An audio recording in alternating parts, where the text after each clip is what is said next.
கர்த்தருடைய வல்லமையை யார் பார்த்தாங்க அப்படின்னு சொன்னா 5 அப்பம் 2 மீன் வைத்திருந்தாங்க பாருங்க. அங்க கர்த்தருடைய வல்லமையை, அதாவது தன்னிடத்துல இருப்பதை தேவனுடைய சமூகத்திலே வெளிப்படுத்தும் போது வல்லமையை நாம் பார்ப்போம். சாரிபாத் விதவை, அவ ஒரு தோசை தான் இருக்குன்னு சொல்றா, ஒரு தோசைக்கு தான் மாவு இருக்கு, கொஞ்சம் தான் எண்ணெய் இருக்கு, அவ்வளவுதான் அப்படிங்கிறா. ஆனா எலியா தீர்க்கதரிசி அங்க போன பொழுது அவளுக்கு பஞ்சகாலம் முடியற வரைக்கும் அவரோட வாழ்க்கையில எல்லாமே கிடைச்சது பாருங்க. அது ஊத்துரா வருது. சூப்பர் நேச்சுரல் காடுடைய வல்லமையை நம்ம பார்க்கணும்னு சொன்னா உங்க வாழ்க்கையில அதிகமாய் உலக அறிவை பயன்படுத்தாதீங்க.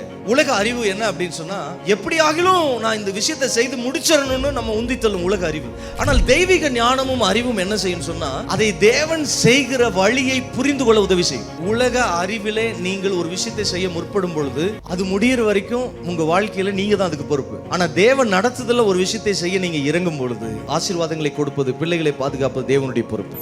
தேவ பொறுப்புக்குள்ள ஒப்பு கொடுப்போம், தேவ அறிவுக்குள்ள ஒப்பு கொடுப்போம்.